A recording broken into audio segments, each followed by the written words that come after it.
Well, hello there, everyone, and welcome to another edition of Camel River Fishing. And I'm your host, Greg Finn. I'm delighted that you could be with us here today. And we hope what we show you today can help you catch more crappie in your part of the country. Now, last week we talked about catching crappie on jigs. I was using the Garmin Pan Optics to be able to identify exactly where those crappie were, and I was vertical fishing over the top of them. I got to thinking, sometimes you may not have a Garmin Pan Optics. After all, that dude is altogether is at least $2,500. So if all you have is some sort of a graph to identify where a tributary is, whether it's a creek or a river, you are in business for wintertime crappie fishing. So I want to kind of take you through a few steps today, what I do. Now, this is old technique that I did back in the 70s and 80s when I wanted to catch enough crappie for me and my family for the whole year. So basically what I'm going to be doing today, I'm still fishing straight up and down, but a little bit different style of fishing. This is before I was using B&M 7-foot rod. These are 9-foot rods that I have today, and today I decided to spool them up with 6-pound monofilament Mr. Crappie fishing line, and that's because these fishes are finicky, and the bite you're going to get is real light. Going kind of using a different kind of reel. This is a Lew's reel here. It says a Speed Spin 200. I picked up several of these to rig out this 9-foot, and I think I'm gonna kind of like it. I'll use this not only in brush fishing in the wintertime or in the springtime up around the cypress trees, but even out around the bridge I may use them. But I think for my application today, that's what I'm gonna do. So now bear with me and let me tell you exactly what I'm gonna do. The very bottom of your monofilament line, tie about a 3/8 ounce weight on the very bottom of it. Up from there, 12 to 18 inches, I have tied a 1/0 gold Aberdeen hook, and that's it. Now what I'm doing today, I am fishing with minnows, and so I'm going to take this minnow right here, and I'm going to hook him through the bottom lip like I normally do, so it does that number right there. Now, I've got some rod holders that I have on the pontoon here that I use occasionally for this kind of application. And what I'm doing, I'm fishing the river, but I want you to visualize the river sloping down in the turn of the river. In fact, right here I happen to have an old riverbank tree that's right in the turn of this river, and I'm going to get right here and I'm going to set out 2 or 3 lines, and I'm going to put them in the rod holders, and I'm just going to let them sit. So let's see how we end up doing here. I'm going to turn this camera around so you can see. So actually what I did, I got that minnow right there just like that, and I'm going to sling this out here. And what I'm going to do, let me sit down here a minute and show you. I'm going to let this line out all the way to the bottom, reel up about 1 foot off the bottom, and then I'm going to put it in this rod holder. Just like that right there. And let it fish. But a lot of times these crappie are biting real light. But let's do the same thing again. What we're going to do, we're going to go all the way to the bottom. We're fishing about 22, 23 foot of water. I'm going all the way to the bottom. That 3/8 weight gets me down pretty quick. Ooh, I felt a hit when I went down there.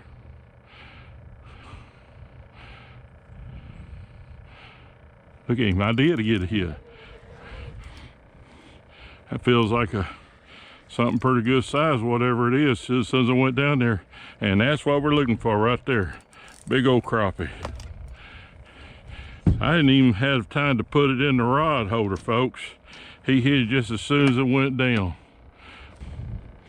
And all we're gonna do is just sit here and watch these rods The only downside to this is you're not really getting that thump in your hand that we us thumpaholics like to get all the time. But it's still a lot of fun. And you can flat load the boat up with crappie doing this. If you're not getting a bite, then you can take this line here and kind of tease it just a little bit. Take that line and just kind of pop it a little bit and then let it go back down and then let it just sit there. See there, just as soon as I did, he hit it. You see there right there? I believe he's on. He's on. Just as soon as I popped that line, he jumped right on. And that's just wintertime fishing. That's just the way it is. There you go. He's a little small. I guarantee he was sitting right there by it and didn't know whether or not to hit it or not. I moved that line and he just jumped all over it. And you can put out 1 rod, 2 rods, you can put out 6 rods if you want to. And if you think you can handle them, one thing about it, you're fishing this slope. So see, the river's over here to my right. We're right on the edge of it. This stump right here is an old riverbank tree. And so I got this rod obviously fishing just a little bit shallower than the middle one, and the deeper one is about out here on the end. A while ago I had 2 on at the same time. I had the front rod and the back rod going all at the same time. So you never know. When it gets a little slow, they're not biting, you know, pop them lines again just for a second. See if you can get them to hit. I believe he's on. There he is right there. Here you go. You ready? I don't think he's a giant. I believe I'll turn him loose. I won't catch some big ones today, but that's why he bit real light. Didn't even get my minnow, see? Minnow's still wiggling, so I'm gonna move it. I'm gonna put it right back out there again.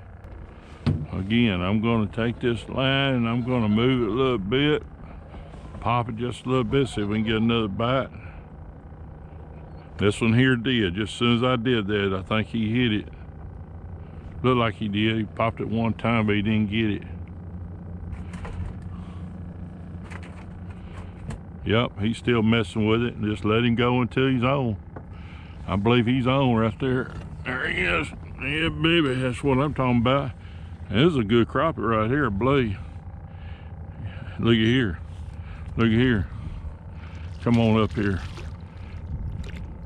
What's wrong with that? You see how I popped that line and that crappie jumped right on it. Ain't that pretty? Didn't even lose my minnow. Same thing, same story over and over and over again. Wintertime fishing on Lake Sam Rayburn in the Angelina River. Now let me explain something to you. I can't go up that river like you've seen me do in the past because it's too shallow. This water right now is about 4.5 foot low, and that messed my river fishing way up. It messed it up. And boy, I love going up there. It's a lot of fun. So instead, what I did, I put in my regular places and then drove up north until I saw the water level in the main lake.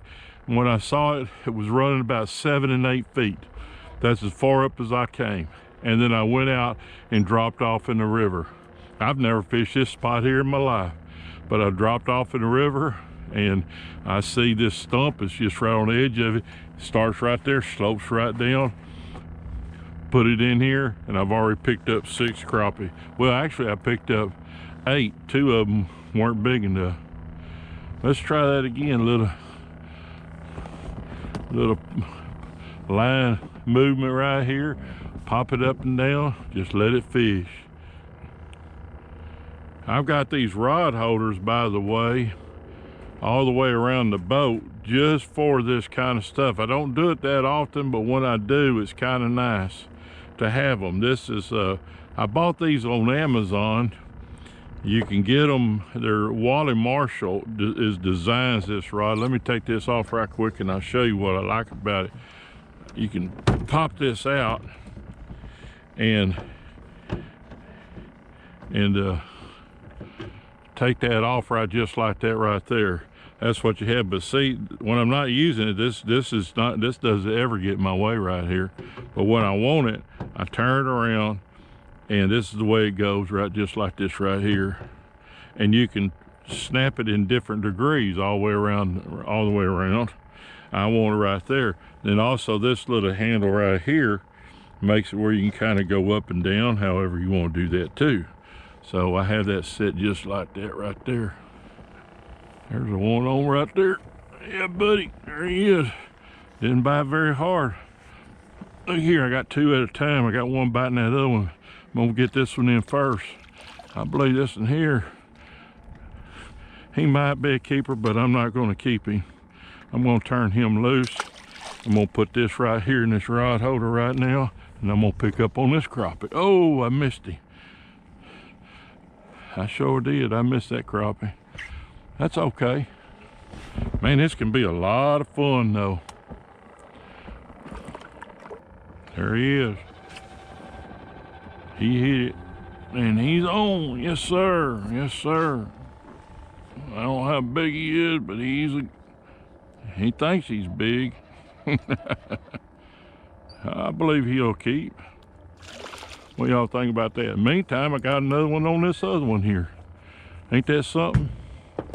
You get over here and get him. No, he got off. Look at that. What's wrong with that, folks? That's pretty right there. Yes, sir. Look at this one here. This one here done gone to the dam and back. Look at this. Look at this. You tell me this ain't a good way to catch fish. What's wrong with that right there? Oh, big slab. Yeah, buddy. Don't you think I don't love this? You don't have to have all that stuff, pan optics and everything. Now, I do. But you don't have to have all that to catch fish. What's wrong with that right there?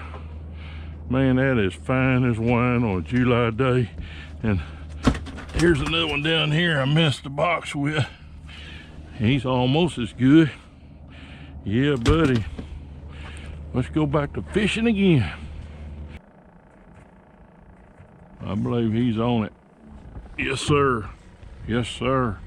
Oh, see how I moved around just a little bit? Look at that pole being sun. What's wrong with that right there?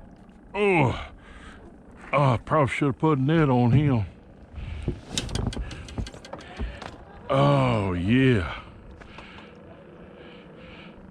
I hope y'all are getting all this and learning this technique. Man, you can come up here in the winter time and have so much fun. All you got to do is get in that river. I don't care what lake you're on. Go until you see about 8 foot of water, and then down your cut, wherever your lake is, go till you see about 8 foot of water, and then go out to the river, where it might be on the left side or right side, wherever, and start fishing bends of the river. And you'll catch that right there. Well, that'll wrap it up for us today. I was really happy to be able to show you this new technique. It's not new to me. It's been doing it for years and years, but I got to thinking, you know, if you don't have real fancy equipment like the Garmin Pan Optic or some really good down scan equipment, all you need is just anything that'll show you where the river is or a tributary such as a creek. Get in it, fish those turns, those curves in it, and all the way to the bottom, reel one up, and you'll catch fish. I'll show you what I did catch today. I only been out here a couple of hours today, and let's see, 1, 2, 3, 4, 5, 6, 7, 8, 9, 10, 11, 12. That's what I thought I had. Just enough for me and Cindy, a couple bags of fish. That's all I want to keep. Probably caught about another 10, but had a good time. If you want to do some fishing with me, go to my website, www.camelriverguideservice.com, or you can call me at 936-229-2370. We need to book next spring. We're talking about April, May, June.